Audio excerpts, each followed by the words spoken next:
عليكم ورحمة الله وبركاته. الحمد لله نحمده ونستعينه ونستغفره ونعوذ بالله من شرور أنفسنا ومن سيئات أعمالنا. من يهده الله فلا مضل له ومن يضلل فلا هادي له. ونشهد أن لا إله إلا الله وحده لا شريك له ونشهد أن سيدنا ومولانا محمدا عبده ورسوله. اللهم صل على سيدنا مولانا محمد طب القلوب ودوائها وعافية الأبدان وشفائها ونور الأبصار وضيائها وعلى آله وصحبه وسلم. أما بعد فقد قال الله تعالى في القرآن العظيم الفرقان المجيد: أعوذ بالله من الشيطان الرجيم. بسم الله الرحمن الرحيم. ولله على الناس حج البيت من استطاع إليه سبيلا ومن كفر فإن الله غني عن العالمين. قال النبي صلى الله عليه وسلم: من حج لله فلم يرفث ولم يفسق رجع كيوم ولدته أمه، أو كما قال عليه الصلاة والسلام. صدق الله العظيم وصدق رسوله النبي الكريم. سبحانك لا علم لنا إلا ما علمتنا إنك أنت العليم الحكيم. رب اشرح لي صدري ويسر لي أمري واحلل عقدة من لساني يفقهوا قولي. إن أريد إلا الإصلاح ما استطعت وما توفيقي إلا بالله. புகழ் அனைத்தும் அல்லாஹ் ஒருவனுக்கே உரித்தாகட்டுமாக. சலாத் என்னும் கருணையும் சலாம் என்னும் இறைச்சமும் ஈருலக சர்தார் எம்பெருமானார் ரசூலே கரீம் ஸல்லல்லாஹு அலைஹி வஸல்லம் அவர்கள் மீதும் அவர்களுடைய அடிச்சுவடுகளை கடுகளவும் பிசகாது வாழ்ந்து வந்த உத்தம சத்திய சஹாபாக்கள், தாபிஈன்கள், தபா தாபிஈன்கள், நபிமார்கள், வலிமார்கள், ஷஹீதுகள் மற்றும் நம் அனைவர்கள் மீதும் ஏனைய இஸ்லாமியர்கள் மீதும் என்றென்றும் நிலவட்டுமாக. ஆமீன். பெரும்பிற்கும் பெரும் மதிப்பிற்கும் உரிய பெரியோர்களே, அல்லாஹ்வின் நல்லடியார்களே, அல்லாஹ் ஜல்ல ஷானஹு வ தஆலாவின் பெரும் கிருபையினால் ஹஜ்ஜினுடைய புனித காலங்கள் துவங்கி உலகத்தின் நாலாபுறங்களிலிருந்தும் புனிதமிகு காபத்துல்லாவை முன்னோக்கி ஹாஜிகள் புறப்பட்டு சென்று கொண்டிருக்கிற தருணம் இது. அல்லாஹ் ஜல்ல ஷானஹு வ தஆலா நம் அனைவர்களுக்கும் கண்கள் மூடுவதற்கு முன்பு ஹஜ்ஜினுடைய பாக்கியத்தை தந்தல் புரிவானாக. ஆமீன். யாருக்கு அந்த நல்வாய்ப்பை அல்லாஹ் தந்திருக்கிறானோ அவர்களுக்கு மீண்டும் மீண்டும் அந்த வாய்ப்பினை அல்லாஹ் தந்தல் புரிவானாக. ஆமீன். இந்த புனிதமான தருணத்தில், நேரத்தில் ஹாஜிகள் எவ்வளவு சிறப்புக்குரியவர்கள், புனிதமிகு அந்த இடத்தை தரிசிக்கக்கூடிய பாக்கியம் பெற்றவர்கள் எவ்வளவு உயர்தரமானவர்கள் என்பதை கண்மணி நாயகம் ரசூலுல்லாஹி ஸல்லல்லாஹு அலைஹி வஸல்லம் அவர்கள் சொல்கிறார்கள். இப்னு அப்பாஸ் ரலியல்லாஹு தஆலா அன்ஹுமா அவர்கள் அறிவிப்பதாவது: நாங்கள் கண்மணி நாயகம் ரசூலுல்லாஹி ஸல்லல்லாஹு அலைஹி வஸல்லம் அவர்களோடு குன்னா மஅன் நபிய்யி பிமினா, மினாவில் இருந்தோம். ஸல்லல்லாஹு அலைஹி வஸல்லம் அவர்கள் செய்த ஒரே ஒரு ஹஜ். அந்த ஹஜ்ஜினுடைய சந்தர்ப்பத்தில் புனித மினாவிலே நாங்கள் தங்கியிருந்தோம். இது அக்பல தாயிஃபத்தும் மினல் யமன். அப்போது யமனிலிருந்து ஒரு கூட்டத்தவர்கள் ஹஜ்ஜிக்காக வந்திருந்தார்கள். ஃபகாலு ஃபிதாக்க அல் உம்மஹாத் வல் ஆபா அக்பிர்னா பி ஃபதாயிலில் ஹஜ். அவர்கள் நபிகள் நாயகம் ஸல்லல்லாஹு அலைஹி வஸல்லம் அவர்களை புனிதமிகு மினாவில் வந்து சந்தித்து, யா ரசூலல்லாஹ் ஸல்லல்லாஹு அலைஹி வஸல்லம், எங்களது தாயும் தகப்பனும் உங்களுக்கு அர்ப்பணமாகட்டும், ஹஜ்ஜினுடைய சிறப்புகள் குறித்து எங்களுக்கு சொல்லுங்கள் என்று ஸல்லல்லாஹு அலைஹி வஸல்லம் இடத்தில் கேட்டார்கள். இப்போ ஸல்லல்லாஹு அலைஹி வஸல்லம் அவர்கள் ஹஜ்ஜினுடைய சிறப்புக்கு பதிலாக ஹாஜியின் சிறப்புகளை ஸல்லல்லாஹு அலைஹி வஸல்லம் அவர்கள் சொல்ல ஆரம்பித்தார்கள். பலா ஐயு ரஜலின் ஹரஜ மின் மன்சிலிஹி ஹாஜ்ஜன் அவ் முத்தமிரன் ஃபகுல்லமா ரஃபஅ கதமன் வ வலஅ கதமன் தனாசரத்தி துனூபு மின் பதனிஹி கமா யதனாசருல் வரகு மினஷ் ஷஜர். ஒருவர் ஹஜ்ஜுக்காக வேண்டியோ அல்லது உம்ராவுக்காக வேண்டியோ இஹ்ராம் அணிந்து புறப்படுவாரேயானால் அவர் புறப்பட்ட அடுத்த நொடியிலிருந்து அவர் எடுத்து வைக்கிற ஒவ்வொரு காலடிக்கும் பகரமாக அவருடைய பாவங்கள் மன்னிக்கப்பட்டு கொண்டே இருக்கும். கமா யதனாதருல் வரகு மினஷ் ஷஜர், மரத்திலிருந்து இலைகள் உதிர்வது போல அவருடைய உடலில் இருந்து அவருடைய பாவங்கள் உதிர்ந்து கொண்டே இருக்கும், அவர் எடுத்து வைக்கிற ஒவ்வொரு காலடிக்கும் பகரமாக.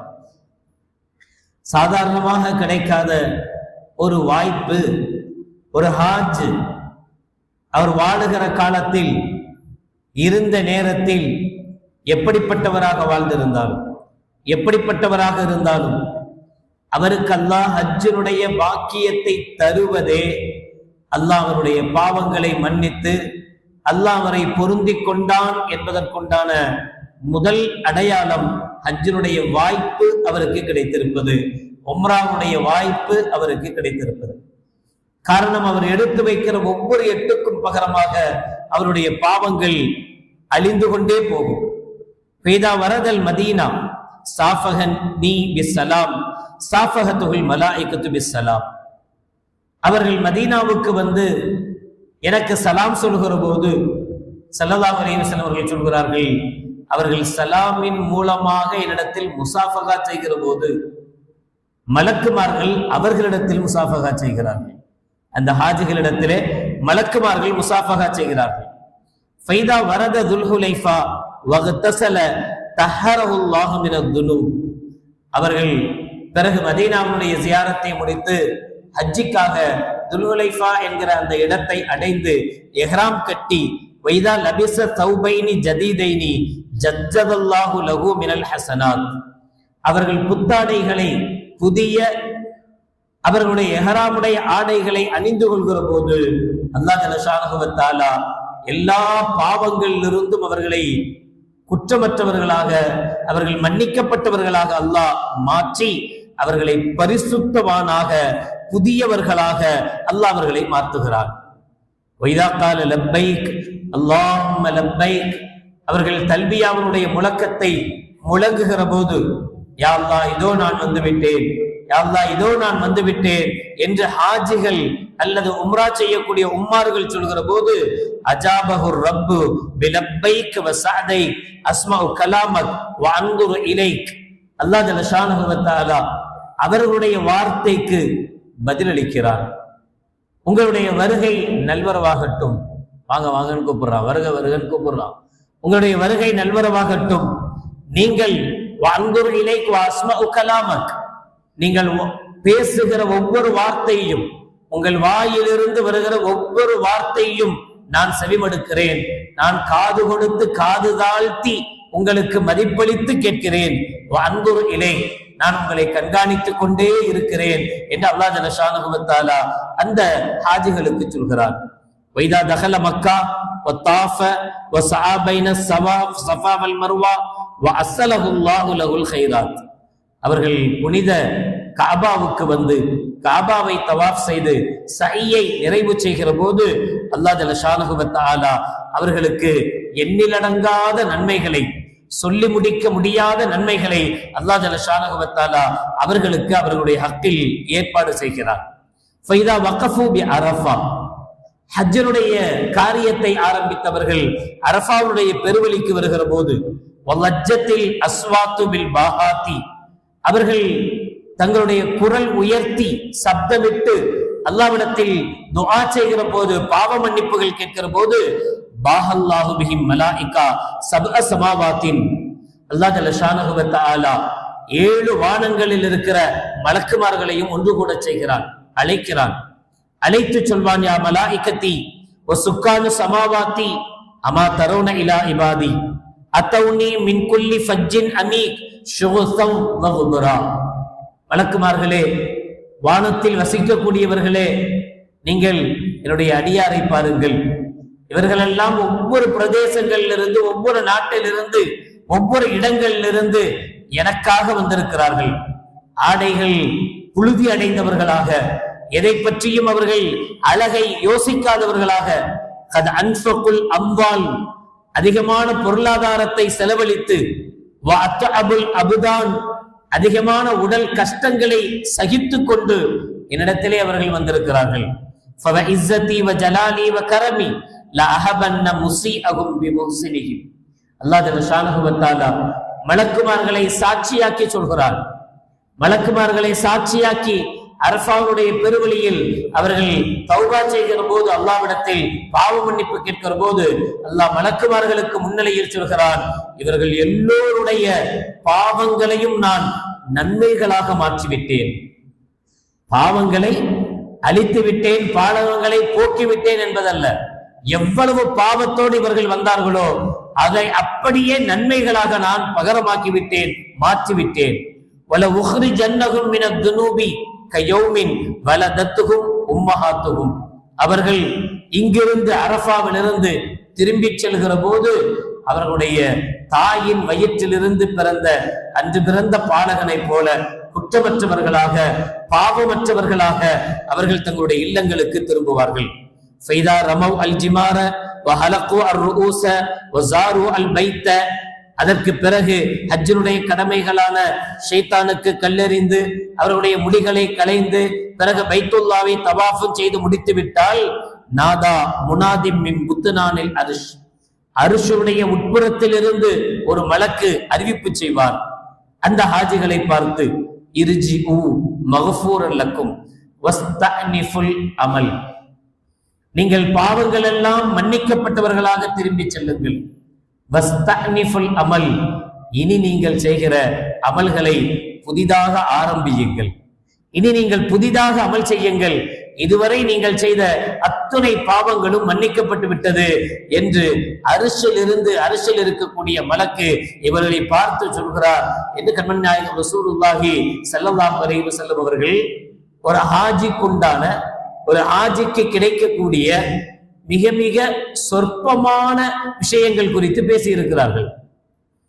இதையெல்லாம் தாண்டியதுதான் அல்லாஹ்வுடைய அருள், அல்லாஹ்வுடைய அன்பு. அந்த ஹாஜை அல்லாஹ் பொருந்தி கொண்டான், இல்லைன்னா அல்லாஹ்வுக்கு யாரின் மீது பிரியம் இல்லையோ அவர்களை ஹஜ்ஜுக்கு அழைப்பதில்லை, அவர்களுக்கு மக்காவுடைய புனித இடத்தில் கால் பதிக்கும் பாக்கியம் கிடைப்பதே இல்லை. நவுதுபில்லாஹ், அல்லாஹ் பாதுகாக்க வேண்டும். அல்லாஹ் யாரின் மீது அன்பு கொண்டிருக்கிறானோ, அல்லாஹ் யாரை விரும்புகிறானோ அவர்களுக்குத்தான் அந்த புனிதமான பாக்கியத்தை தருகிறார். புனிதமான பாக்கியத்தை தந்த அல்லாஹ் ஜல்ல ஷானஹு வ தஆலா தன்னுடைய அருள் இல்லத்துக்கு அழைத்து அவர்களுடைய அத்தனை பாவங்களையும் நன்மைகளாக மாற்றி அவர்களை அன்று பிறந்த பாலகனாக அல்லாஹ் ஜல்ல ஷானஹு வ தஆலா திருப்பி அனுப்புகிறான் என்று ஹாஜி சம்பந்தப்பட்ட ஒரு சில ஃபலாயில்களை, சிறப்புகளை கண்மணி நாயகம் ரசூலுல்லாஹி ஸல்லல்லாஹு அலைஹி வஸல்லம் அவர்கள் சொல்லி தருவார்கள். அந்த பாக்கியத்தை பெற்றவர்கள், பொதுவாகவே நான் அடிக்கடி சொல்வது, யார் மேல நமக்கு அன்பும் பண்பும் அவர்கள் பாசமும் அதிகம் இருக்குமோ அவர்கள் மீது கண்டிஷனும் அதிகமா இருக்கும். யாரோ ஒரு பையன், சம்பந்தம் இல்லாத ஒருத்தன் ஒரு தவறு செய்யறாங்க போது கண்டுகொள்ளாத நம்முடைய மனம், நம்ம வீட்டு புள்ள, நம்ம சொந்தக்கார பிள்ளைய, நம்ம தெருவை சார்ந்தவன், நம்முடைய இஸ்லாமிய மார்க்கத்தை சார்ந்தவன் அப்படின்னா அவன் மேல தனி கவனம் செலுத்துவோம், அவனை திட்டுவோம். ஏன்டா இது செய்யற, இப்படி செய்யலாமா, அவங்க அத்தாட்ட சொல்லி கொடுக்குறேன் பார் அப்படிம்போம். அதே சம்பந்தம் இல்லாத ஒருத்தன் செய்யும் போது கண்டுக்காம போவோம். யாரின் மீது நமக்கு அன்பு இருக்கிறதோ அவர்களை திருத்தணும்னு நாம நினைப்போம். அவர்கள் மீது நமக்குண்டான கண்டிஷனும் அதிகமா இருக்கும், கட்டளைகளும் அதிகமாக இருக்கும். அதே போலத்தான் அல்லாஹ் ஜல்ல ஷானஹு வ தஆலா ஹாஜிகளை தன்னுடைய இல்லம் அழைக்கிறான். 1க்கு 1,00,000 அல்லாஹ் ஜல்ல ஷானஹு வ தஆலா நன்மைகளை மாற்றுகிறான். காபாவில் தொழக்கூடிய அமல்கள் செய்யக்கூடிய ஒவ்வொன்றையும் 1க்கு 1,00,000 அல்லாஹ் ஜல்ல ஷானஹு வ தஆலா மாற்றி தருகிறான் என்றால் சும்மா கிடைக்காது. அதனாலதான் நபிகள் நாயகம் ரசூலுல்லாஹி ஸல்லல்லாஹு அலைஹி வஸல்லம் அவர்கள் அன்று பிறந்த பாலகனாக ஹாஜிகள் வருகிறார்கள் என்கிற அந்த வார்த்தைக்கு விளக்கம் தருகிற போது இப்படி சொல்வார்கள், மன் ஹஜ்ஜ லில்லாஹி வலம் யர்ஃபுத் வலம் யஃப்சுக் வலதத்துஹு ரஜஅ கயௌமின் வலதத்துஹு உம்மு. எப்போது ஒரு ஹாஜி அன்று பிறந்த பாலகனாக திரும்புவார் தெரியுமா? அவரிடத்தில் 3 தன்மைகள் இருக்க வேண்டும். இன்ஷா அல்லாஹ் ஹஜ்ஜிக்கு போறவங்களும் கேட்கணும், ஹஜ்ஜிக்கு போகணுன்ற ஆசை உள்ளவங்களும் கேட்கணும். இன்ஷா அல்லாஹ் நாம இன்ஷால்லா நமக்கு எப்ப அந்த வாய்ப்பு கிடைக்குமோ அப்ப நாம இப்படித்தான் நடந்து கொள்ளணும் என்கிற அந்த நினைப்புக்கு வரணும். அவர்களுக்கு 3 விஷயங்கள் அவசியம் என்கிறார்கள் ஸல்லல்லாஹு அலைஹி வஸல்லம். அதில் முதலாவது மன் ஹஜ்ஜ லில்லாஹ், அவருடைய ஹஜ்ஜு அல்லாஹ்வுக்காக வேண்டியதாக இருக்கணும். பேருக்காக, புகழுக்காக, குடும்பத்துல எல்லாரும் போயிட்டு வந்துட்டாங்க நாம போனா அசிங்கம் என்பதற்காக எந்த காரணமும் இருக்கக்கூடாது. லில்லாஹி, அல்லாஹ்வுக்காக வேண்டி மட்டும் செய்த இஹ்லாஸானதாக ஹஜ் இருக்க வேண்டும். முதல்ல எண்ணம் தூய்மை பெற வேண்டும் ஹஜ்ஜுக்கு. இரண்டாவது ஸல்லல்லாஹு அலைஹி வஸல்லம் அவர்கள் சொல்கிறார்கள், வலம் யர்ஃபுத், பாவமான பேச்சுக்கள் பேசக்கூடாது. அருவருப்பான பேச்சுக்கள் அல்லது கணவன் மனைவியாக போகக்கூடியவர்கள் இஹ்ராமுடைய நிலைமையில் இருக்கும் போது இச்சை தருகிற வார்த்தைகள், சாதாரணமா கணவன் மனைவி என்னென்ன பேச்சுக்கள் பேசலாமோ அவைகள் கூட இஹ்ராமுடைய நிலைமையில பேசக்கூடாது. ஹஜ்ஜினுடைய காலத்துல, ஹஜ்ஜுக்கு இஹ்ராம் கட்டிட்டா ஹஜ்ஜில் இருந்து முடிகிற வரைக்கும் அந்த 5 நாட்களும் அது மாதிரியான பேச்சுக்கள், இச்சை தருகிற வார்த்தைகள், பேச்சுக்கள், இவைகள் எல்லாம் தவிர்க்க வேண்டும். இது மாதிரியான பேச்சுக்கள் பேசுவது, தவறான பேச்சுக்கள் பேசுவது, இவைகளை எல்லாம் தவிர்த்திருக்க வேண்டும். வலம் யஃப்சுக், அவர் பாவம் செய்யாமல் இருக்க வேண்டும். 3 நிபந்தனைகள் ஸல்லல்லாஹு அலைஹி வஸல்லம் சொல்றாங்க. ஒண்ணு, அவருடைய எண்ணம் சரியாக இருக்கணும். இங்கிருந்து கிளம்பும் போதே வேற எந்த நோக்கத்துக்காக வேண்டி ஹஜ் செய்யல, அங்க போய் அதை வாங்கலாம் இதை வாங்கலாம் அப்படி எந்த நோக்கமும் கிடையாது. அல்லாஹ்வுக்காக ஹஜ்ஜுக்கு போறேன், அது மட்டுமே நோக்கம். இரண்டாவது, அவர் மனைவியோடையோ அல்லது மற்றவர்களிடத்திலேயோ தவறான வார்த்தைகள் கொண்டவர் பேசக்கூடாது. இச்சையான வார்த்தைகளோ அல்லது மோசமான வார்த்தைகளோ அருவருக்கத்தக்க வார்த்தைகளோ பேசக்கூடாது. மூணாவது, வலம் யஃப்சுக், அவர் பாவம் செய்யக்கூடாது. என்ன செய்யக்கூடாது? பாவம் செய்யக்கூடாது. எதெல்லாம் பாவத்துடைய லிஸ்ட்ல இருக்கோ அதை எதையுமே ஹஜ்ஜினுடைய காலங்களில், அவருடைய அந்த நேரங்களில் அவர் கண்டிப்பாக தவிர்க்கணும். அப்படி தவிர்த்திருந்தால் மட்டுமே ரஜஅக யௌமின் வலதத்துஹு உம்மு, அவர் அன்று பிறந்த பாலகனாக திரும்புகிறார் என்று நபிகள் நாயகம் ரசூலுல்லாஹி ஸல்லல்லாஹு அலைஹி வஸல்லம் அவர்கள் சொல்வார்கள். இப்ப இங்கிருந்து கிளம்பும் போது இந்த 3 விஷயங்கள் நம்முடைய மனசுல ஆழ பதியணும். நாம் ஒரு புனிதமான இடத்துக்கு போறோம், அங்க எவ்வளவு நன்மைகள் நமக்கு அதிகம் கிடைக்குமோ அதே மாதிரி அங்க போய் ஒரு பாவத்தை செஞ்சுட்டா நவுதுபில்லாஹ், அல்லாஹ் பாதுகாக்கணும், அதனுடைய கஷ்டங்களும் அதனுடைய தீமைகளும் அதிகமா இருக்கும். அதனால அங்க போய் பாவம் என்பதை பத்தி யோசிக்க கூடாது. அப்படி என்ன பாவம் அப்படின்னு நினைக்கலாம். மொபைல் கையில இருந்துட்டா என்ன பாவம் அப்படின்னு சொல்லி தர வேண்டிய அவசியமே இல்லை. அதுதான் பாவமே, அது கையில இருக்கிறது தான் பாவம். நீங்க போன உடனே புரிவாங்க, ஹஜ்ஜிகள் பாய்வாங்க. அவங்க அந்த ரூம்ல போய் உட்கார கூட மாட்டாங்க. அவங்களுக்கு எந்த பெட்டு என்னன்னு கூட முடிவா இருக்காது. போன உடனே அந்த யார் கூட்டு போனாரோ அவர்கிட்ட போய் கேட்கறது, வைஃபை பாஸ்வேர்டு கொடுங்க, பாஸ்வேர்டு கொடுங்க, வைஃபை பாஸ்வேர்டு கொடுங்க. அதை போட்டு அது வந்துடணும். வாட்ஸ்அப் எல்லாம் வரும் அப்பதான். ஏன்னா இங்கிருந்து கிளம்புனதுல இருந்து பிளைட்லையும் யூஸ் பண்ண மாட்டோம், ஒண்ணுமே இருக்காது. அங்க போன உடனே இன்னும் சிம் வாங்கல போடல, இந்த பிரச்சனை எல்லாம் இருக்கும். வைஃபை பாஸ்வேர்டு கிடைச்சா தான் நிம்மதியே வரும், மூச்சு வந்த மாதிரி இருக்கும். அது வந்த உடனே அது வந்துட்டா போதுமே, அப்புறம் எந்த பாவம்னு சொல்லியா கொடுக்கணும். இங்க என்னென்ன சரி எல்லாம் பார்த்துட்டு போனோமோ, போன ஒரு 2 நாள் அப்படியே அல்லான்னு போறது. அதுக்கப்புறம் மற்றதெல்லாம் மாறி போய் அப்புறம் நல்ல பெட்ல ஜம்முன்னு ஏசியை போட்டு படுத்துவோம்னமா, நல்ல என்ன சரி எல்லாம் இருக்கா எல்லாத்தையும் பார்த்தோமா, அல்லாஹ் பாதுகாக்கணும். செய்யற ஒவ்வொரு பாவமும் பன்மடங்கான தீமைகளை, பன்மடங்கான பாவங்களை பெற்றுத்தரக்கூடியது என்கிற எண்ணம் இருக்கணும். மிக குறிப்பாக சொல்றதா இருந்தா, என்ன அமல்கள் சாதாரணமாக நம்முடைய இடங்கள்ல செய்யறோமோ அதுல குறைவு வரக்கூடாது. குறிப்பா 5 வேளை தொழுகை, அங்க நமக்கு எந்த வேலையும் இல்லையே. 5 வேளை தொழுகிறதுல என்ன சிரமம்? இங்க நம்ம போன உடனே நீங்க பாஸ்வேர்டு வாங்கிடுறீங்க, டைம் எல்லாம் தெரிஞ்சிருது, எங்க பாங்க் சொல்ல போறாங்க எல்லாம் டைம் தெரிஞ்சிருது. எப்ப பாங்குடைய நேரம் இருக்கிறதோ பாங்குக்கு முன்னாடியே 10 நிமிஷம் 1/4 மணி நேரத்துக்கு முன்னாடியே ரூம்ல இருந்து கிளம்பி ஹரமுக்குள்ள போறதுக்கு முயற்சி பண்ணணும். ஹரமுக்குள்ள போய் தான் தொழுவணும், பள்ளிக்கு உள்ள போய் தான் தொழுவணும். வெளியில சம்பந்தம் இல்லாத இடத்துல எல்லாம் ரோட்லயே நின்று எங்கெங்க இடம் கிடைக்குதோ அங்க ஆரம்பிச்சாங்கன்னா அங்கேயே முசல்லா விரிச்சு அப்படியே தக்பீர் கட்டிடுறது. அந்த தப்பெல்லாம் பண்ணக்கூடாது. நம்ம இங்கிருந்து இவ்வளவு கஷ்டப்பட்டு எதுக்காக போயிருக்கோம்? அங்க தொழுறதுக்கு தானே போயிருக்கோம், அமல் செய்ய தானே போயிருக்கோம். இப்ப அங்க போய் கூட நம்முடைய அமல்கள்ல முன்னேற்றம் வரலன்னா வேற என்ன வேலை நமக்கு அங்க? அதனால கண்டிப்பாக டைம் என்னவோ உங்களுக்கு தெரியும், பாங்கு சொன்னா இக்காமத்துக்கு டைம் கிடையாது. நம்ம பள்ளியாசல்ல பாங்கு நேரம் இக்காமத் டைம் 2 எழுதி போட்டிருப்போம். அங்க இக்காமத்துக்கு டைம் இருக்காது, பாங்குக்கு மட்டும்தான் டைம் இருக்கும். பாங்கு சொன்ன பிறகு சுன்னத் தொழுகிறதுக்கு டைம் இருக்கும். சுன்னத்துக்கு பின்னாடி எப்ப இக்காமத் சொல்லுவாங்கன்னு தெரியாது. எப்ப இக்காமத் சொல்றாங்களோ அப்ப தக்பீர் கட்டிக்க வேண்டியதுதான். அப்ப நாம சுன்னத் தொழுகக்கூடியவங்க முன்னாடியே போய் பாங்குக்கு முன்னாடியே பள்ளிக்கு உள்ள இருக்கணும், உள்ள போய் தொழணும்னு தான் நினைக்கணும். ஒரு பெரும் பாக்கியம் நமக்கு கிடைச்சிருக்கு, காபாவை கண்ணால பாக்குற பாக்கியம். நான் தான் இங்க வீட்டுல டிவிலே பாக்குறேன்னு சொல்லக்கூடாது. டிவில பார்த்தா காபாவை பார்த்தா நன்மைன்னு மார்க்கம் சொல்லல. காபாவை நேர்ல பார்த்தாலே நன்மை, தவாப் செய்யறதெல்லாம் மத்தபடி. அப்ப நாம இருக்கக்கூடிய காலங்கள்ல எப்பவுமே நாம ஹரமுக்கு போகணும், ஹரம்ல காபாவை பார்த்த மாதிரி உட்காரணும். காபாவுடைய ஏதாவது ஒரு பார்த்த நம்ம பார்த்த மாதிரியே உட்காரணும். அதிகமான இடங்கள்ல காபாவை பார்க்கக்கூடிய வாய்ப்பை பயன்படுத்தணும். காபாவுடைய முகம் அப்படின்னு சொல்லக்கூடிய காபாவுடைய வாசல் இருக்கக்கூடிய அந்த பகுதியை முன்னோக்கி, ஹஜ்ருல் அஸ்வதுக்கும் காபாவுடைய வாசலுக்கும் இடைப்பட்ட பகுதியை நபிகள் நாயகம் ஸல்லல்லாஹு அலைஹி வஸல்லம் அவர்கள் முல்தஸிம் அப்படின்னு சொல்லி கொடுக்குறாங்க. காலை பிடிச்சி கெஞ்சி கதற இடம்னு அர்த்தம். முல்தஸிம், அங்க கேட்கப்படுகிற துஆவை ஒரு குழந்தை தன்னுடைய காரியம் சாதிப்பதற்காக எப்படி தன்னுடைய அத்தா கால கையை பிடிச்சி கெஞ்சும் போது அட போடானாவது கொடுத்துருவோமோ, அது மாதிரி அல்லாஹ் தரக்கூடாதுன்னு நினைச்சாலும் தர்ற இடம் முல்தஸிம்னு சொல்லுவாங்க. முல்தஸிமுக்கு நேராக இருக்கணும், காபாவை தொடாம வந்துடக்கூடாது. மற்ற நேரங்கள்ல உம்ரா செய்யும் போது காபாவை தொடக்கூடாது, ஃபுல்லா வாசன திரவியங்களா இருக்கும். அப்ப எஹ்ராமுடைய நிலைமையில வாசன திரவியம் பூசக்கூடாது, டச் பண்ணக்கூடாது. சாதாரண தவாஃப் மட்டும் எஹ்ராமுடைய உடையில இல்லாம சாதாரண ட்ரெஸ்ல போய் தவாஃப் செய்யும் போது அந்த நேரங்கள்ல காபாவை எப்படியாவது தொடர்றதுக்கு முயற்சி பண்ணணும். ஹஜ்ருல் அஸ்வத் முத்தமிடல, அடுத்தவங்களுக்கு டிஸ்டர்ப் பண்ணக்கூடாது, அடுத்தவங்களை காயப்படுத்தக்கூடாது, கஷ்டப்படுத்தக்கூடாது. அதுக்காக வேண்டி காபாவுடைய எந்த பகுதியும் தொடாமே வந்துடக்கூடாது.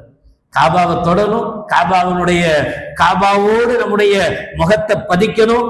ஆசை இருக்கணும். முதல்ல ஆசை இருந்தா அல்லாஹ் அதுக்கு உண்டான வாய்ப்பை ஏற்படுத்தி தருவான். காபாவுடைய வாசல் எவ்வளவு ஹைட் இருக்கு பார்த்திருக்கீங்களா? எனக்கு 2 மடங்கு இருக்கும். நான் எகர்னா கூட தொட முடியாது, அவ்வளவு ஹைட் இருக்கும். முதல் ஹஜ்ஜுக்கு போகும்போது அல்லாஹ் ஜல்ல ஷானஹு வ தஆலா வாசலை பிடிச்சி துஆ செய்கிற பாக்கியத்தை தந்தான். ஒண்ணு இல்ல, ஆசை தான் இருந்துச்சு. ஆசை இருந்துச்சு, சுத்தி போனேன். கொஞ்சம் கொஞ்சம் போக போக பக்கத்துல போனேன், வாசலுக்கு கிட்ட போனேன். பின்னாடி பெரிய ஆஜானுபாகுவான ஒரு கருப்பு நீக்கிற ஒருத்தர் வந்தாரு. நான் கஷ்டப்பட்டு அழுது அப்படியே பக்கத்துல போய் கையும் எட்ட மாட்டேங்குது, ஒன்னும் எட்ட மாட்டேங்குது. நின்ற பாதி அளவுக்கு நின்னேன். அந்த ஆள் டக்குன்னு தூக்கி விட்டா பிடிச்சிக்கிட்டேன். அல்ஹம்துலில்லாஹ் 2 நிமிஷம் நின்று துஆ செய்யற வாய்ப்பு கிடைச்சு. ஆசை இருந்தா முடியும். எதுக்கும் ஆசைப்படணும். ஆசைப்படும் போது அடுத்தவங்களுக்கு டிஸ்டர்ப் வந்துடக்கூடாது, அடுத்தவங்களை காயப்படுத்தி அடையணும்னு நினைக்க கூடாது. வாய்ப்பை தந்தானா பயன்படுத்தணுமா, அடுத்தவங்களுக்கு அந்த வாய்ப்பை கொடுக்கணும்னு நினைக்கணும். வாய்ப்புகள் அதிலே நின்றுணும் ஒரேடியா என்ன நினைக்க கூடாது. இவ்வளவு தூரம் போய் காபாவுடைய ஒரு பகுதியையாவது தொடணும், காபாவோடு நம்முடைய கன்னத்தை உரசணும், காபாவோடு நம்முடைய உதடுகள் ஒட்டணும். அல்லாவையே முத்தமிட்டது போல, அல்லாவையே தொட்டது போல உணர்வு நமக்கு ஏற்படணும். இந்த ஏற்பாடுகள், இந்த உணர்வுகள் தான் நம்மளுடைய ஹஜ்ஜை முழுமைப்படுத்தும், நம்முடைய உம்ராவை முழுமைப்படுத்தும். ஒரே ஒரு தடவை அந்த வாய்ப்பு கிடைச்சிச்சுன்னு வச்சுங்களேன், நாம இருக்கக்கூடிய 30 நாளோ 40 நாளோ, அந்த 40 நாள்ல அந்த ஒரு சில நிமிடங்கள் வாழ்க்கையில மறக்க முடியாத தங்கமாயிடும். அப்ப அந்த ஆசைப்படணும், யாருக்கும் தொந்தரவு இல்லாம கஷ்டம் இல்லாம காபாவுடைய ஒவ்வொரு பகுதியிலையும் போய் அதை டச் பண்ணணும், தொடணும். அதை தொட்டு அல்லாஹ்விடத்தில் நம்முடைய தேவைகளை கேட்கணும். ஒவ்வொரு பகுதியும் ஒரு நேரம் ஹஜ்ருல் அஸ்வதுக்கு நேரம் உட்கார்ந்து துஆ செய்யணும், ஒரு நேரம் முல்தஸிமுக்கு நேரம் உட்கார்ந்து துஆ செய்யணும், ஒரு நேரம் காபாவுடைய வாசலுக்கு நேரம் உட்கார்ந்து துஆ செய்யணும், ஒரு நேரம் ஹத்தீப் வளைவு இருக்குல்ல, இந்த வளைவுக்கு நேர அதுக்கு நேரம் மேலதான் நடுவுல மீசாபுர் ரஹ்மத்துன்னு சொல்லுவாங்க, தண்ணி விழக்கூடிய அந்த பாதை இருக்கும். அந்த மீசாபுர் ரஹ்மத்து வழியாதான் உலகத்துக்குண்டான எல்லா ரஹ்மத்தும், அல்லாஹ்ட்ட கேட்கிறோம்ல, ரஹ்மத்து கொடு, ரஹ்மத்து கொடு, பரக்கத்து கொடுன்னு, எல்லா ரஹ்மத்தும் எல்லா நாளும் காபாவின் மீசாபுர் ரஹ்மத்து வழியாகத்தான் எல்லா பள்ளிகளுக்கும் வந்து பள்ளிவாசல் மூலமாக கடைக்கோ வீட்டுக்கோ வந்து சேருது. அப்ப நாம எங்க மீசாபுர் ரஹ்மத்து தயாராகுதோ அந்த தொழிற்சாலையில் போய் நிக்கிறோம். மீசாபுர் ரஹ்மத்துக்கு நேரம் நின்று அந்த அருளை, அந்த ரஹ்மத்தை, அந்த பரக்கத்தை அல்லாஹ்விடத்தில் கேட்கணும். ஒவ்வொரு இடங்கள்லையும் காபாவுடைய எந்த இடத்தையும் மிஸ் பண்ணக்கூடாது. பொதுவாகவே பள்ளிவாசலுக்கு வந்தா நமக்குன்னு ஒரு இடம் இருக்கக்கூடாது. பள்ளிவாசல் அந்த ஹாஜியாரா 3வது தூண்ல 4வது இடமா உட்கார்ந்துருப்பார், அப்படி சொல்லக்கூடாது. பள்ளிவாசல்ல எல்லா இடத்திலையும் நம்முடைய நெத்தி பட்டிருக்கணும். நாளைக்கு நம் நெற்றி பள்ளியினுடைய எந்த இடத்துல பட்டுச்சோ அந்த இடங்கள் நாளைக்கு மறுமையில நமக்காக அல்லாஹ்விடத்தில் சாட்சி சொல்லும். இவர் தொழுதாரு, நான் சாட்சி சொல்றேன், பள்ளிவாசலுக்கு வந்தாரு, இங்க இந்த இடத்துல எங்க இடத்துல அது சொல்லும். ஆமா, என் இடத்துல தொழுதாரு. அப்ப இந்த பள்ளியில எந்த இடத்துலையும் நம்முடைய நெத்தி படாத சஜிதா செய்யாத இடம் இருக்கக்கூடாது. எல்லா இடத்திலும் சஜிதா இருக்கணும். அதே போலதான் காபாவிலையும் நம்ம ஆசைப்படணும். இருக்கிற நாள்ல எவ்வளவு முடியுமோ அவ்வளவு பகுதிகள்ல காபாவை சுத்தி மத்தாஃபனுடைய பகுதிகள்ல ஒவ்வொரு நேரம் ஒவ்வொரு பகுதிகளிலேயும் ஒவ்வொரு இடத்திலேயும் அந்த மத்தாஃபனுடைய எல்லா இடமும் நம்முடைய நெற்றிப்பட்ட இடமாக மாறணும். நம்முடைய மறுமையில் மத்தாஃபு ஒட்டுமொத்த மத்தாஃபும் காபாவை சுற்றி இருக்க இடமும் நாளைக்கு அல்லாஹ்ட்ட நமக்காக சாட்சி சொல்கிற இடமாக அந்த இடங்கள் மாறி போகணும். ஐஸ்கிரீம் எல்லா இடத்துலையும் கிடைக்கும், கபாப் அது இது எல்லா இடத்துலையும் கிடைக்கும், கிடைக்காத இடமே கிடையாது. ஐஸ்கிரீம் சாப்பிட்றதுக்கு மக்காவுக்கு போக வேண்டிய அவசியம் இல்லை, கறி சாப்பிட்றதுக்கு மக்காவுக்கு போக வேண்டிய அவசியம் இல்லை. அதனுடைய நேரங்களை குறைக்கணும், அமருடைய நேரங்களை அதிகப்படுத்தணும். அதுக்கு தான் போயிருக்கிறோம் என்கிற எண்ணத்தோடு அமல்கள் செய்யணும். கண்மணி நாயகம் ரசூலுல்லாஹி ஸல்லல்லாஹு அலைஹி வஸல்லம் அவர்களை பார்க்கிற பாக்கியத்தை அல்லாஹ் நமக்கு தரப்போறான். கண்மணி நாயகம் ஸல்லல்லாஹு அலைஹி வஸல்லம் அவர்கள் சொன்னாங்க, யார் என்னுடைய வஃபாத்துக்கு பிறகு என்னுடைய கபரை வந்து ஜியாரத்து செய்வாரோ அவர் என்னை ஹயாத்தோடு தரிசித்தவரை போல என்றார்கள் கண்மணி நாயகம் ரசூலுல்லாஹி ஸல்லல்லாஹு அலைஹி வஸல்லம். சஹீஹான ஹதீஸ், யாரும் இதுல மாற்றுக்கிறது கிடையாது. நமக்கு அந்த வாய்ப்பு கிடைச்சி நாம ரசூலுல்லாஹி ஸல்லல்லாஹு அலைஹி வஸல்லம் உடைய மக்பராவுக்கு முன்னாடி நின்று ஸலாத்து வஸ்ஸலாமு அலைக்க யா ரசூலல்லாஹ் அப்படின்னு சொல்லும் போது உண்மையிலேயே கண்மணி நாயகம் ரசூலுல்லாஹி ஸல்லல்லாஹு அலைஹி வஸல்லம் அவர்கள் நேரில் நின்று எப்படி சலாம் சொல்வோமோ அந்த உணர்வு பூர்வமான அந்த நிலை நமக்கு ஏற்பட வேண்டும். நபிகளாருக்கு உண்மையிலேயே நேரடியாக சலாம் சொல்கிறோம். நபிகள் நாயகம் ஸல்லல்லாஹு அலைஹி வஸல்லம் அவர்கள் நமக்கு மறுமொழி சொல்கிறார்கள், உங்களுக்கும் அல்லாஹ் சலாமத்தை தருவானாக, உங்களுக்கும் அல்லாஹ் நிம்மதியை தருவானாக என்கிற நபியினுடைய மறுமொழி நேரடியாக நமக்கு கிடைக்கிறது என்றால் எத்தனை மறுமொழி நம்ம கேட்கணும். ரசூலுல்லாஹ்வுடைய துஆ ஏற்றுக்கொள்ளாம போகுமா? ரசூலுல்லாஹ் நமக்காக துஆ செய்யறாங்கன்னா அந்த துஆவை எத்தனை முறை நாம வாங்கணும்? கஷ்டமே கிடையாது. எத்தனை தடவை வேணாலும் சுத்தி சுத்தி வந்து சலாம் சொல்லிட்டு ஒரு வழியா வந்து இன்னொரு வழியா போய்கிட்டே இருக்கலாம். ஆண்களை பொறுத்தவரை எந்த டிஸ்டர்பும் இல்லை, எந்த டைமும் கிடையாது. 24 மணி நேரமும் ஸல்லல்லாஹு அலைஹி வஸல்லத்துக்கு சலாம் சொல்லக்கூடிய வாய்ப்பும் பாக்கியமும் கிடைக்குது. ஆனா எத்தனை ஹாஜிகள், எத்தனை உம்ராவுக்கு செல்லக்கூடியவங்க சலாம் சொல்வதில் அதிக கவனம் செலுத்துறாங்க? கம்மி, குறைவு. நேரங்கள் ரொம்ப கம்மி. தொழுவாங்க, நேரம் வந்துருவாங்க. தொழுவும் போது கூட போறதுக்கு முன்னாடியே 1/4 மணி நேரத்துக்கு முன்னாடியே போகணும், போய் சலாம் சொல்லிட்டு பள்ளியாசல போய் உட்காரணும். தொழுகை முடிச்சுட்டு ரிட்டர்ன் வரும்போது திரும்ப ரசூலுல்லாஹ்க்கு சலாம் சொல்லிட்டு திரும்ப ரூமுக்கு வரணும். இது மாதிரியான நிலைகளை ஏற்படுத்தி கொண்டா நம்முடைய ஹஜ்ஜு, நம்முடைய உம்ரா பயன்மிக்கதாக உண்மையிலேயே. ஏன்னா அல்லாஹ் யாருக்கு எவ்வளவு காலத்தை வச்சிருக்கிறான்னு நமக்கு தெரியாது, ஹயாத்தை வச்சிருக்கிறான்னு தெரியாது, யாருக்கு எத்தனை முறை அந்த பாக்கியத்தை தருவான்னு தெரியாது. அதனால நமக்கு கிடைத்திருக்கிற இந்த வாய்ப்பு, இந்த பாக்கியம் இறுதி வாய்ப்பாக நினைக்கணும், இறுதி பாக்கியமாக நினைக்கணும். பரவாயில்ல, இப்ப போனா அடுத்த தடவை வந்து செஞ்சுக்கலாம் அப்படி நினைக்க கூடாது. இந்த வாய்ப்பு இறுதி வாய்ப்பா நினைச்சு அடுத்த முறை வராம போனா என்ன செய்யறது? அதனால இப்பவே அதிகமா சலாம் சொல்லணும், இப்பவே அதிகமா செலவாக்கு ஓதணும், இப்பவே அதிகமா ஹரம்ல கால் பதிக்கணும் என்கிற எண்ணத்தோடு நாம் இருக்க வேண்டும். எல்லா இடங்களிலேயும் நீங்கள் துஆ செய்கிற அத்தனை இடங்களிலேயும் சமுதாயத்துக்காக, இஸ்லாமியர்களுக்காக, உலக நாடுகளில் வாழுகிற இஸ்லாமியர்களுக்காக, அவர்களுடைய கஷ்டங்கள் போக்குவதற்காக துஆ செய்ய வேண்டும். மற்றவர்களுக்கு நாம் எவ்வளவு அதிகமாக துஆ செய்வோமோ அப்ப நபிகள் நாயகம் ஸல்லல்லாஹு அலைஹி வஸல்லம் சொல்லுவாங்க, அல்லாஹ் நம் துஆ செய்யும் போது ஒரு மலக்கை ஏற்பாடு செய்வானோ, ஏற்பாடு செஞ்சு நாம அடுத்தவங்களுக்காக துஆ செய்ய அந்த மலக்கு நமக்காக துஆ செய்வாராம். யா அல்லாஹ், இவர் அவருக்காக கேட்கிறாரு, நீ இவருக்கும் அந்த பாக்கியத்தை கொடு. இவர் அவர் கஷ்டம் போகணும்னு கேட்கிறாரு, யா அல்லாஹ் இவர் கஷ்டத்தை நீ போக்கு. யா அல்லாஹ் அவர் கடன் கொள்ள நீங்கணும்னு கேட்கிறாரு, இவர் கடன் கொள்ளையே நீ நீக்கு அப்படின்னு யார் நமக்காக கேட்பா? மலக்கு கேட்பார். நாம் கேட்கிற துஆ கூட ஒருவேளை ஏற்றுக்கொள்ளாமல் போகலாம். மலக்கு கேட்கிற துஆ இப்ப நாம் அடுத்தவர்களுக்காக துஆ செய்கிற போது மலக்கு நமக்காக துஆ செய்கிறார் அப்படின்னா நாம எப்பெல்லாம் நமக்காக துஆ செய்வோமோ, நம்ம குடும்பத்துக்காக துஆ செய்வோமோ, நம்முடைய வியாபாரத்தினுடைய பரக்கத்துக்காக துஆ செய்வோமோ, நம்முடைய கடன் தொல்லைகள் நீங்கணும் துஆ செய்வோமோ, நம்முடைய பிள்ளைகள் மார்க்கப்பட்டுள்ள பிள்ளைகளாக சாலிகான குழந்தைகளா வளரணும் துஆ செய்வோமோ, அப்போதெல்லாம் யா அல்லாஹ் உலக முஸ்லிம்களுடைய கடன் தொல்லைகளை அகற்றுவாயாக என்று ஒரு வார்த்தை சேர்த்துக்கணும். உலக முஸ்லிம்களுடைய வியாபாரங்கள் பரக்கத்து செய்வாயாக அப்படின்னு சேர்த்து கேட்கணும். உலக முஸ்லிம்கள் வாழக்கூடிய அத்துணை இளைய சமுதாயத்திற்கும் யா அல்லாஹ் ஹிதாயத்தை நேர்வழியை கொடுப்பாயாக கேட்கணும். பிள்ளைகளை மார்க்கப்பட்டுள்ள பிள்ளைகளாக, அல்லாஹ்வுக்கும் ரசூலுக்கும் பொருத்தமான பிள்ளைகளாக ரப்பே நீ வாழச் செய்யும் கேட்கணும். நம்முடைய பிள்ளைகளுக்கு கேட்பது போல உலக பிள்ளைகளுக்காக வேண்டியும் கேட்கும் போது, அடுத்த வீட்டுக்கு நம்ம ஹெல்ப் பண்ணும்போது நம்மளுக்கு அல்லாஹ் ஹெல்ப் பண்ணுவான்ற அந்த நம்பிக்கையோடு கேட்கணும். அல்லாஹ் ஜல்ல ஷானஹு வ தஆலா நம்மிடமிருந்து செல்லக்கூடிய ஹாஜிகளுடைய எல்லா விதமான சஃபர்களையும் அவர்களுடைய பிரயாணங்களையும் அல்லாஹ் லேசாக்கி தந்தல் புரிவானாக. எங்கெல்லாம் அவர்கள் துஆ செய்வார்களோ அங்கெல்லாம் நம்முடைய ஞாபகத்தையும் அல்லாஹ் உதிக்க செய்வானாக. வாஹிரு தஅவானா அனில் ஹம்துலில்லாஹி ரப்பில் ஆலமீன். அஸ்ஸலாமு அலைக்கும் வரஹ்மத்துல்லாஹி வபரகாத்துஹு.